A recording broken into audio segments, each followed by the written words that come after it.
1, 2, 3, yeah!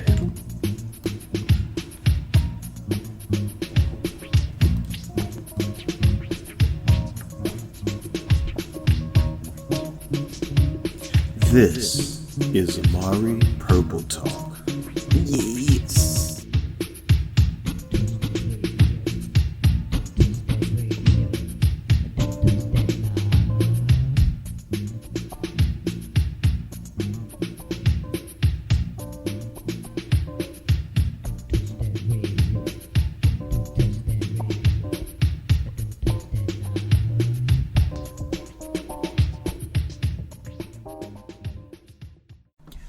Welcome to episode 87 of Amari Purple Talk, a podcast where I share my thoughts on the Prince musical singularity. I'm Richard Cole, Imaginationist, comic book myth builder, and the Vic Sage of Funk. Thank you once again for tuning in. Please leave your comments in the comment section below, and please download on your favorite podcast platform. If you're listening on YouTube, please like and subscribe. And please continue to send your questions or topic suggestions for Amari Purple Talk. And how you can do that is by clicking the link in the show notes below, either the website link for Amari Communications or by following me on Twitter at richardcole_now using the hashtag Amari Purple Talk. And your topic or question might just be read in a future episode. All right, and before we start the show, Amari Purple Talk and the Prince Musical Singularity would like to acknowledge the passing of Regal Anton Chavez Francis Bragg, who passed away on April 24th of this year. He is the son of Jelly Bean Johnson, so let's show our love to Jelly Bean and his family and have a moment of silence for Regal Anton Chavez Francis Bragg.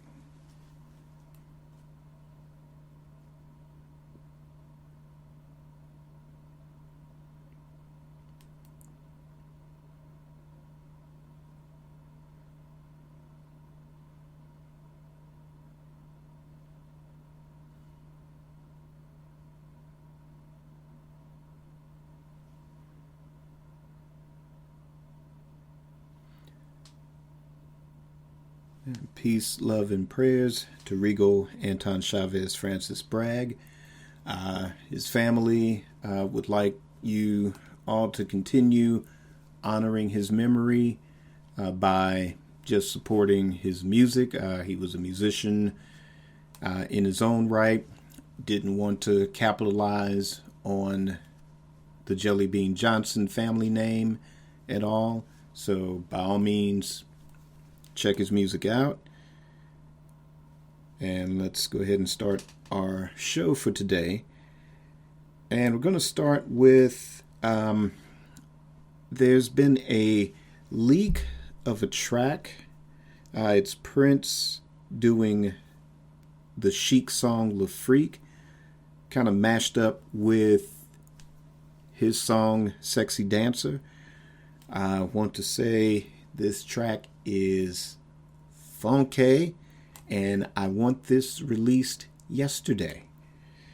I mean, it's just, it's only like a minute of the track, or a minute and a half of the track, but that is a damn funky minute and a half of music. And, you know, I don't know what era this was recorded in. I think some people have been saying that this was recorded during the 90s, kind of 94, 95, kind of around that period where, you know, Prince in his fight to get his master recordings back looked at the time like an uphill battle. And so in retaliation, he was just going to re-record his entire catalog of albums. And, you know, for those that thought that Taylor Swift came up with that idea first, You're wrong. Get the game show buzzer. Eh. It was Prince who decided to do that first. So, if it was in that era, we're going to actually talk about the gold experience a little bit later. But if it was in that era, include that in a super deluxe edition or whatever era this was done in, add it to that box set. Or, if there's more stuff like this with Prince doing covers and maybe kind of blending them in with some of his own songs or putting such a heavy original spin on the songs, I would like to see an album like that. To me, it would work better than, albums done like by Rod Stewart or Paul McCartney, Bob Dylan, where they've done these covers of standards, American standards from like the 1940s. I think even George Michael has several projects doing classic standards from, like Cole Porter or, whatever. Rodgers and Hammerstein, those type of songs.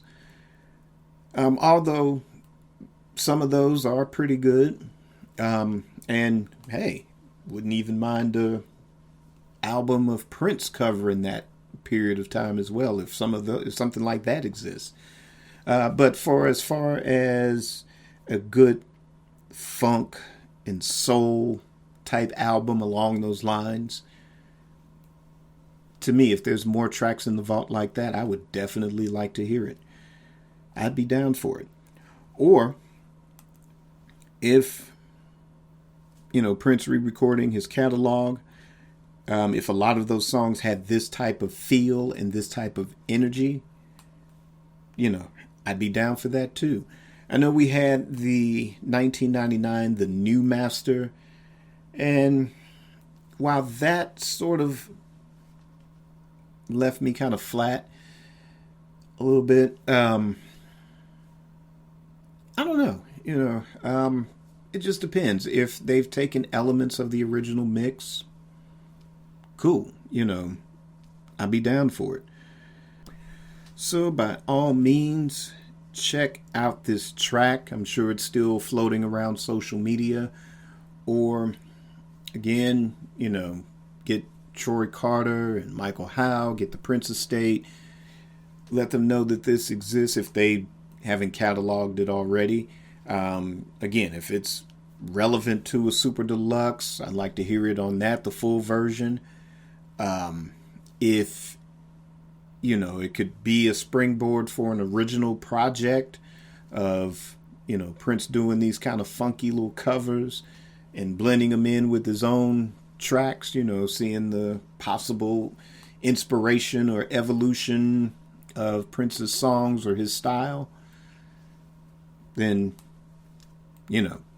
again, you'll get my purple croutons on that one for sure.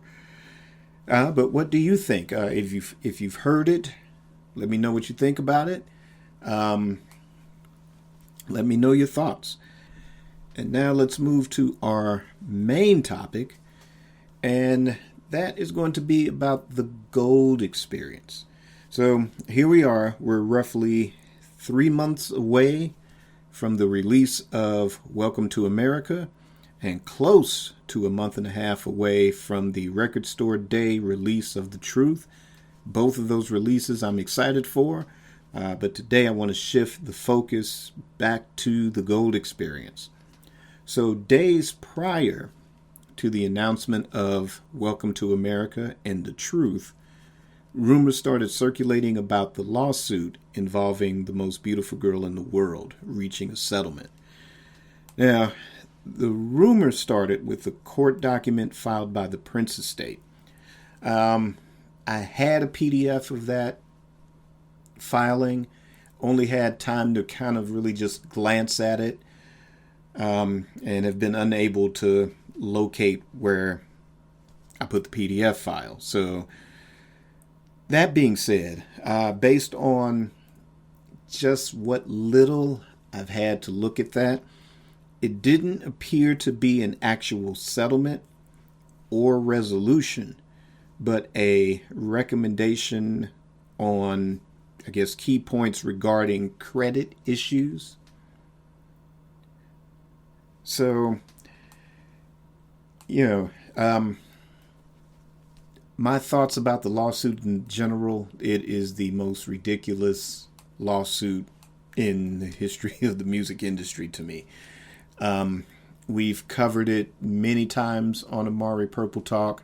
So for my in-depth opinions on this ridiculous lawsuit, please review those episodes for that detail.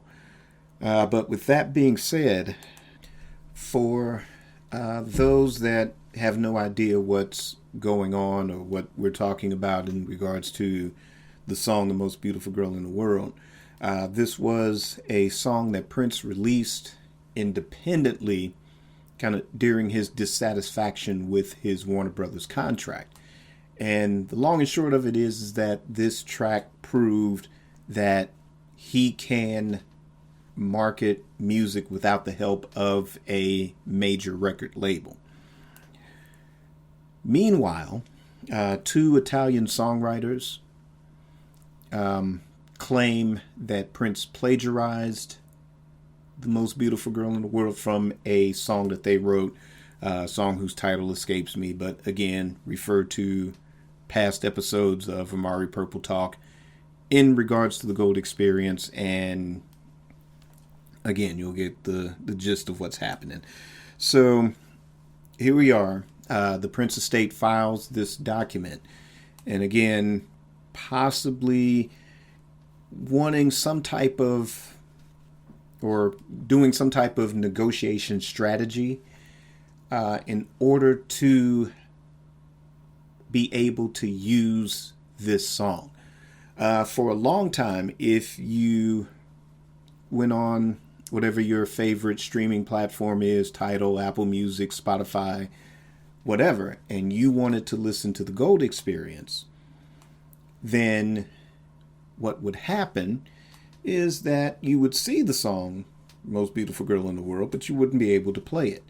And part of that is because this thing has been decided in Italian courts that favored for these two songwriters. And it's a pretty good hardball strategy, because remember, this is not friend business. This is the music business.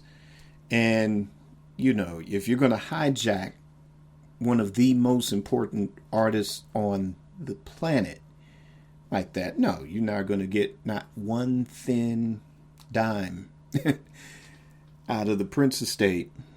Or for that matter, because it had been going on since the 90s anyway. Prince wasn't about to give up a single solitary penny to these guys either. So, for the Prince estate to file this, they must have found some type of strategy or some type of way to, be able to start using this song again. So maybe this opens the door to the estate using the song without losing money, or Prince losing face in the creation of the song. So with that being said, is it possible that there are preparations for either a Gold Experience Super Deluxe or a standalone reissue in 2022? All right. So what I've done, I've made a kind of a list of the pros and cons of releasing a Super Deluxe edition for the Gold Experience, and pros and cons for doing a standalone reissue of the original album and having that be a major release for 2022. All right. So I'll start with the pros of a Gold Experience Super Deluxe edition. So the first point, and there's no real order to any of it, but the first point is it will focus on an era beyond the classic 80s era. Yeah, we have been spoiled quite wonderfully with a 1999 Super Deluxe edition. For good, bad, or indifferent, we've had a Super Deluxe edition of Purple Rain and the Sign of the Times Super Deluxe edition. You know, all great 80s albums, quite logical for the estate to lead off with those albums. Again, also because during Prince's lifetime, when he did get his master recordings back, he renegotiated a deal with Warner Brothers in regards to those classic albums.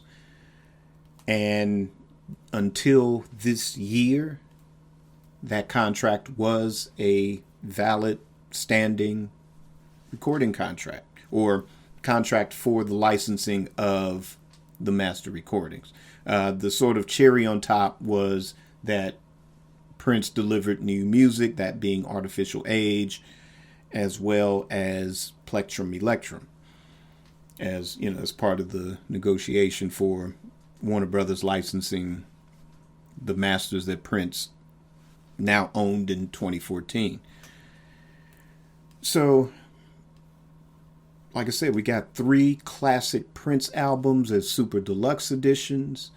But even though I would love to see a Parade Super Deluxe or an Around the World in a Day Super Deluxe, I know there's debate on whether we're getting a Diamonds and Pearls Super Deluxe this year or whatever Super Deluxe to be named.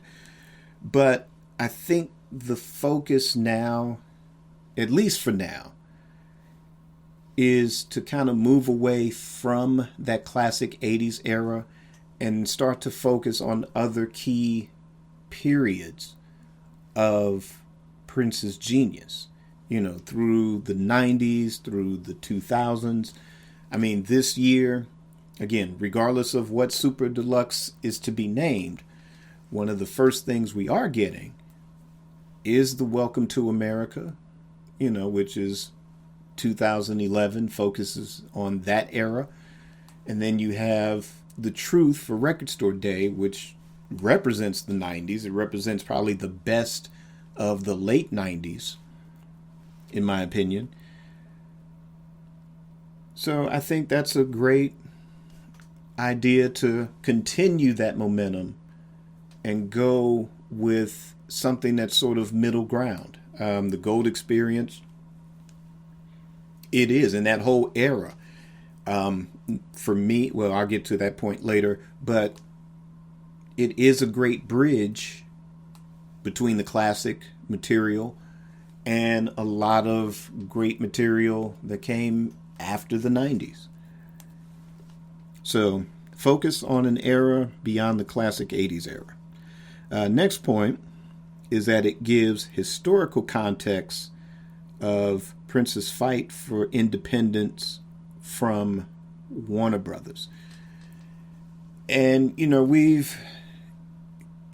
in a era now where on the one hand, you have a lot of great artists, from Bob Dylan to I think maybe Bruce Springsteen to some of the names are escaping me. But it seems like every week we're starting to read articles about major artists who've had decades of success. Just like Prince, there's, Bob Dylan has had great albums through almost every decade since the 60s. Bruce Springsteen, Again, another one, lots of albums, lots of stuff in his vault and live recordings and things of that nature. But we're hearing these things where every week there's a major artist that has sold their entire catalog to, some major record company or some major company, where, they're getting hundreds of millions of dollars for the rights to their catalog. Yeah. And on the other hand, we're looking at people like, a Britney Spears or, mainly a Taylor Swift, who lost control of her master recordings of a lot of her quote-unquote classic albums. And she's threatening to re-record, her albums now. One of them, I think, is due this year. And, this would be something, going into 2022. Hey, if not sooner, but for the sake of the topic, let's just assume that the GOAT experience is being planned for 2022. But to do that, and the selling point, this is, Prince knee deep in the middle of that fight against Warner Brothers. And the historical significance of that in regards to Prince's career. This can serve as an inspiration to, not only younger aspiring artists, but again, it can send a reminder throughout the record industry that, hey, this was possible. This was an artist who fought that battle. And, the 90s, as much as we look back, and while a lot of us in the Prince musical singularity was championing the cause, it came at a great cost, to his career, his momentum. People were looking at him and thinking he was crazy. There was the name change. There was the slave painted across the face. And, while we got it, sometimes some of the recording choices, kind of left us kind of raising an eyebrow. Like, okay, yeah, we get the fight, but why did you put this album out? Or, we would read about the songs that would end up on Come or Gold Experience for like 2-3 years, not knowing what they what they would sound like, because unless we were over in Europe and, you were fortunate to see Prince live during that time when all he was doing were just those songs, there were no greatest hits tours or anything like that. But we were over here in America reading about, reading Q magazine or reading Vibe magazine and like, well, God, what does The Good Life sound like? What does Days of Wild sound like? We're hearing the descriptions and it's like, oh, what does this sound like? So to have that era represent, with the historical context of what was going on with that fight, you hear all this great music, but you hear the documentation. You'll have the, hopefully they'll talk to the members of the NPG at that time. What was he thinking? What was he feeling during that? And what this meant and putting it into context. It really wasn't until about 2004, with musicology that, we got this sort of sense that, Prince won. He's Prince again. And, here's the musicology tour. And, again, none of us really jumped off the bandwagon, but we struggled through depending on which album, kind of left you feeling a certain way. What album was like, okay, it's a couple of good tracks on that one, but okay, what's going on? Can this fight be over?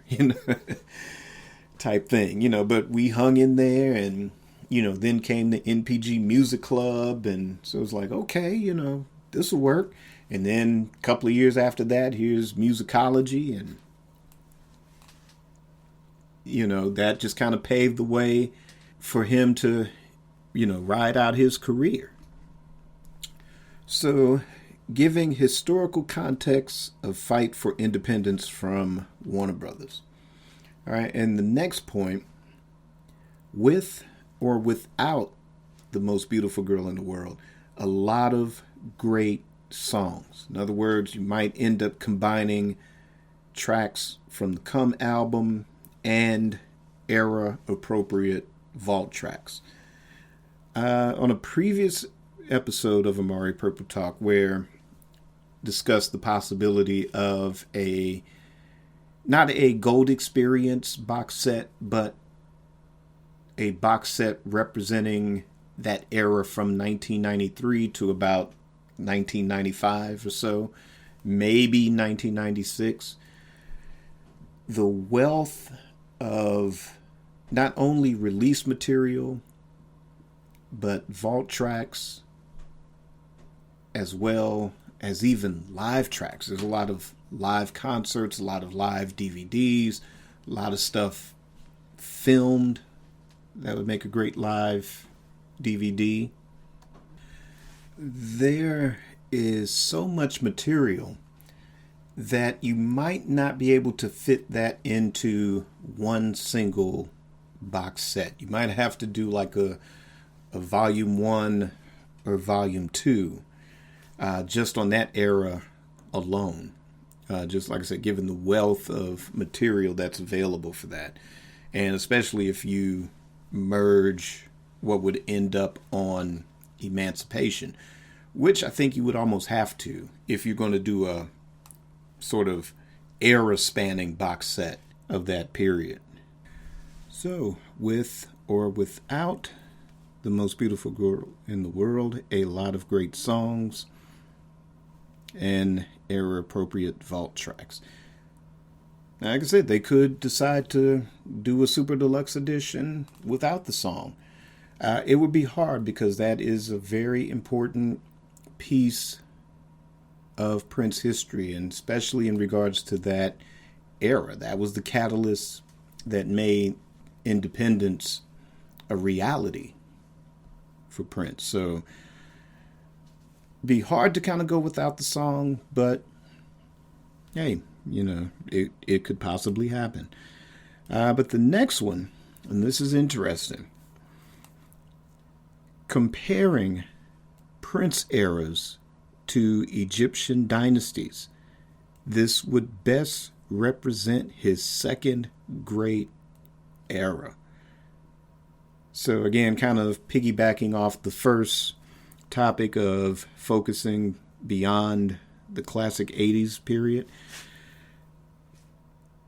Yeah, to me, this was my second favorite. Like I said, I grew up in the 80s, so, a lot of that was unfolding in real time.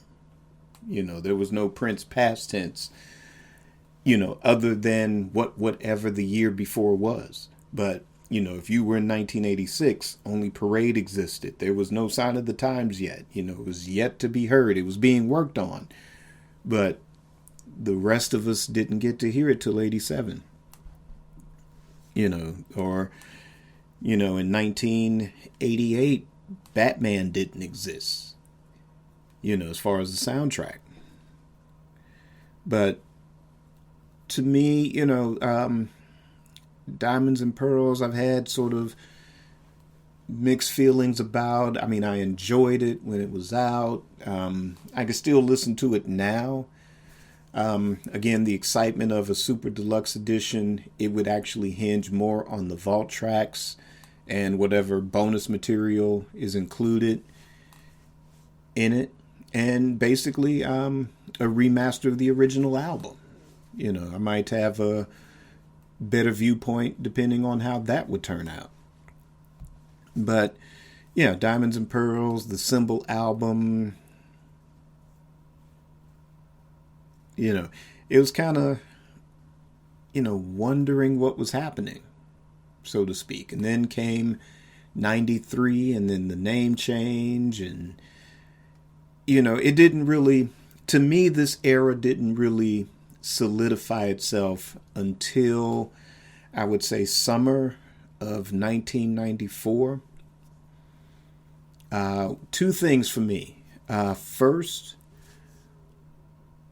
was the appearance on Soul Train in 94.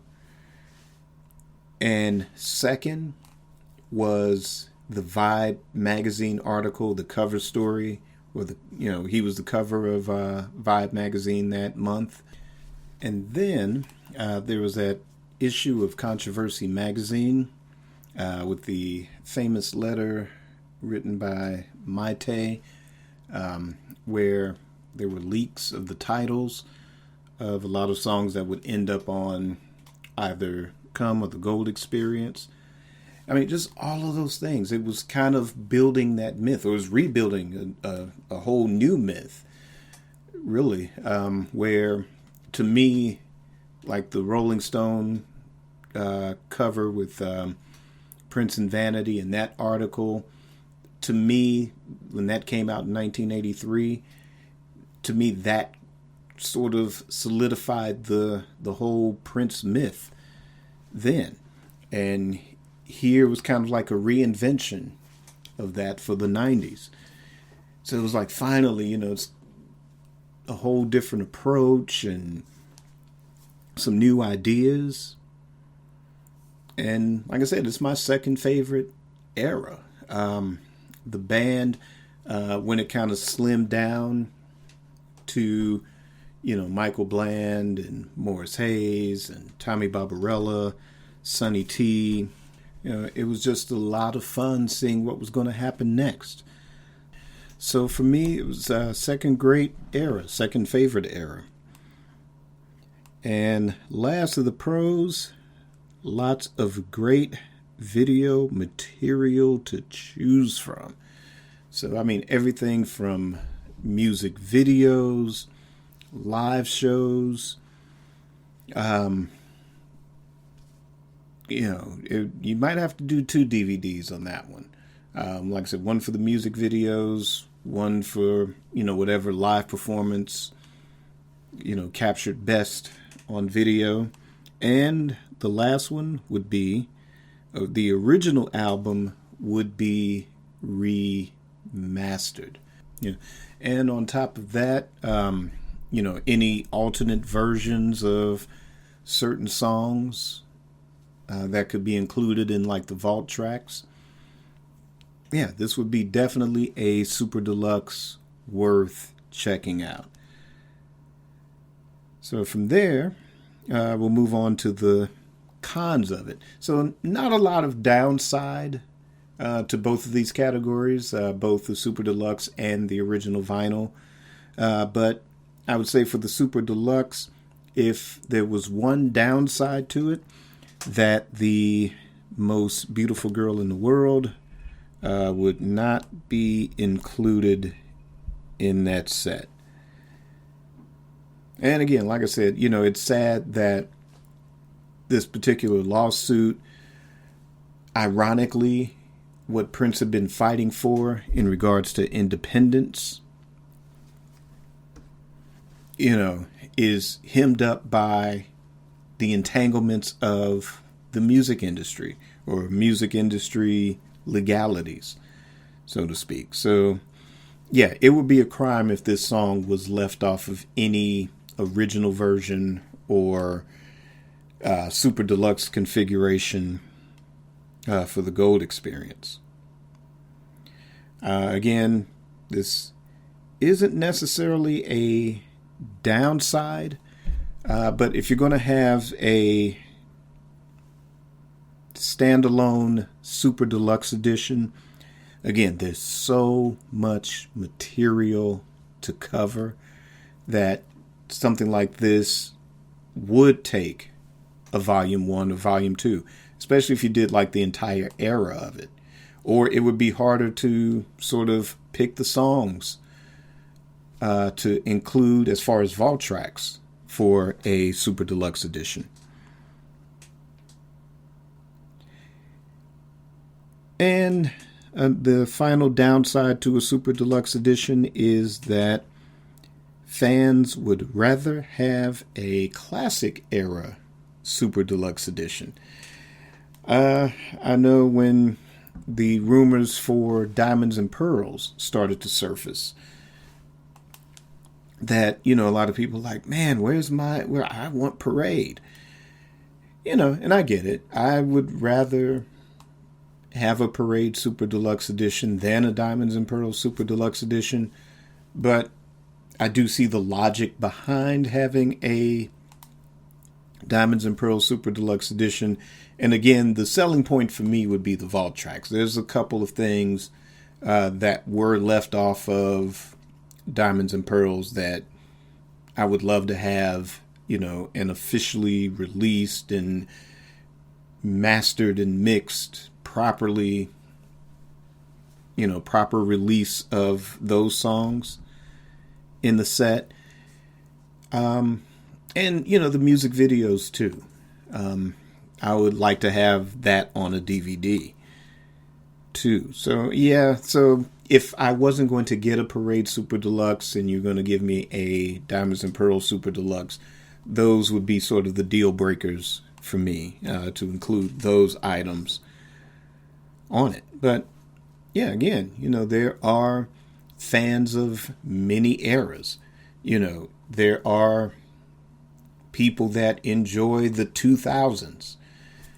There are people that just enjoy the 90s. And, whether that's relevant to your specific age group, I get it. I mean, for me, again, I always go back to this as an example. I became a Beatles fan at 10. It was 1976. It was 6 years after the Beatles split that, I got into the Beatles. There was this compilation album that was advertised on TV and, thought it sounded pretty good. Didn't really know the Beatles outside of maybe seeing Yellow Submarine, but there was this compilation, kind of had these kind of rock and roll cuts to it. And, Happy Days, the TV show, was real big. So that kind of went hand in hand a little bit. And yeah, I became a fan. And through this compilation, which basically nobody really wanted, none of the Beatles signed off on it or anything. But this compilation was my gateway. And then from there, got into the history, got into what the actual albums were, and over time started acquiring those albums. And, now I have them all, and, plus the solo stuff too. And I get it. I get it. So if you were 10 or 15 or whatever, and it was 1991, or you were 10 or you were 15 in, 1999 or 2004, yeah, of course, and everything 80s is old, everything 90s is old. And, I get it. But, again, when you have an artist like Prince, or you have somebody like, well, we'll just say like Paul McCartney, or, Bob Dylan, or anybody that has been able to put out consistent work. And you forget, a lot of these people started, whether they were their late teens or their early 20s, and that period from the time they were 25 to 30 or 25 to 35, yeah, at that age, those artists were firing on all cylinders. They hit a certain stride in their careers, and that solidifies their quote unquote classic era. And for the ones that were able to survive beyond whatever their classic era would have been, and to continue to crank out quality work that is much loved and much debated, as that classic work, yeah, I mean, you have it. I see Paul McCartney Facebook page, and they're talking about Flowers in the Dirt. They're talking about Flaming Pie, just as much, with as much excitement or enthusiasm if it was Band on the Run. The latest one, McCartney 3. They talk about it and hold it in high regard as much as McCartney 1 and 2. And as debatable, there are fans that love McCartney 2, and there are people that can't stand McCartney 2. So you have that in every fan base. That's there, and it's cool. It's subjective, and we get it. But the thing you have to remember is that had it not been for that classic era, then there'd be no other eras. Imagine if Prince was regulated to the level of Chubby Checker. And for those that don't know Chubby Checker, his only hit was, "Come on, baby, let's do the twist. Come on, baby, let's do the twist." And as much as people loved that song, and as classic as that dance was, name me another Chubby Checker record. I'll wait.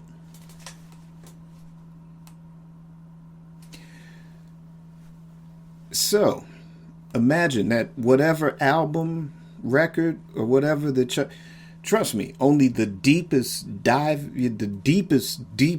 Chubby Checker fans are talking about that record, And, there's no Chubby Checker box sets. There's no Chubby Checker, super deluxe editions, that are being, that anybody's waiting on. And that's not a put down. Like I said, that song, that dance is a very important part of rock and roll history. And that can't be taken away, and that can't be denied. But just think about it for a minute. What if Prince only had one hit only and nothing else?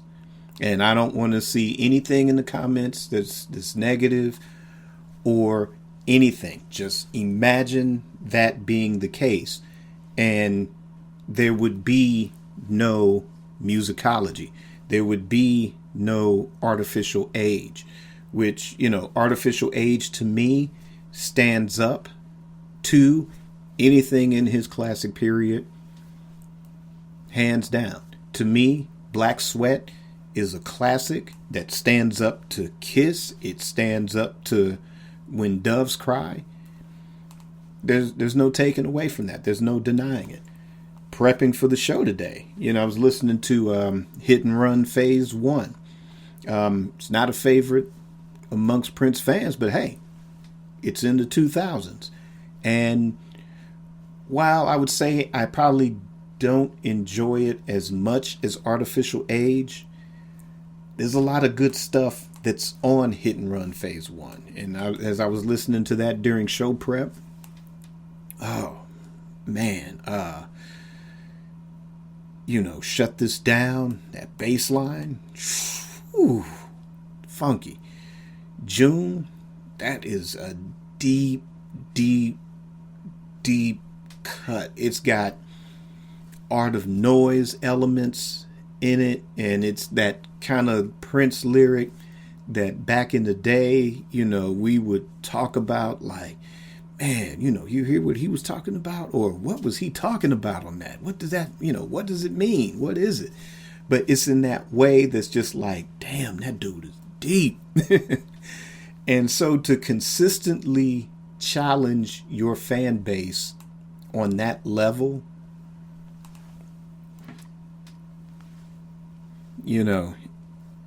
that speaks testaments to an artist's talent. And like I said, he's among the best of the best with that. Miles Davis, consistent. And there's people that debate, hey, the minute he started getting funky, there was a lot of people that jumped ship because those were people that were traditional jazz purists. So let's go ahead and show some love for all of the eras. And, don't worry, your favorite era will get its due. Your favorite album from whatever year, it's going to get its due. We've got a lot of years to celebrate, and let's just be satisfied with that. All right, so let's move right along to the pros and cons of doing a standalone album for the Gold Experience. Number one is that this will replace the Versace experience.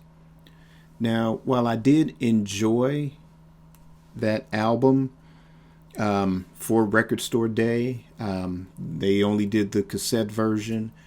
I feel that releasing it on CD as a bundle with Chaos and Disorder and Emancipation, I felt it was a buffer because they couldn't release the Gold Experience in its entirety. So I felt that basically the CD should have just been released along with the cassette on Record Store Day. And, we'll get the Gold Experience when we get the Gold Experience. But having it officially reissued in the original track configuration, meaning that you would include the Most Beautiful Girl in the World on it, it would replace that Versace experience and just kind of relegate it back to it being a novelty. Number two is that it won't get lost in the shuffle of reissues. Again, this is one of Prince's best, maybe strongest albums of the 90s.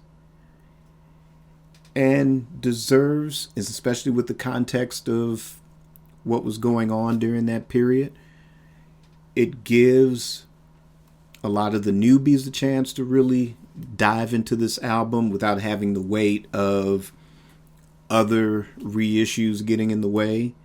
You would still kind of get that if you included it as, or just made it a super deluxe edition.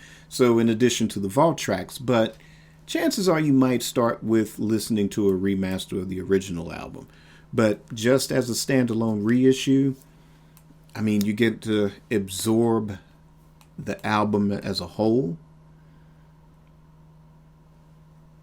And again, like I said, you're not trying to digest everything. If it came out with, say, a Chocolate Invasion and Slaughterhouse, or, if it came out with Crystal Ball, Gold Experience, and, some third album being reissued. So you get to really get a deep dive into this album. Number three kind of piggybacks off of the previous one, but like The Truth and Welcome to America, the Gold Experience can be better appreciated just having that singular release, and you just get lost in the album itself. And the fourth and final pro would be the Gold Experience would be widely available on vinyl. Won't get into sort of my peeve about the Jacksons only doing digital reissues minus the Jacksons Live being remastered on vinyl. But those are a lot of great albums that deserve being reissued on vinyl, reissued on CD.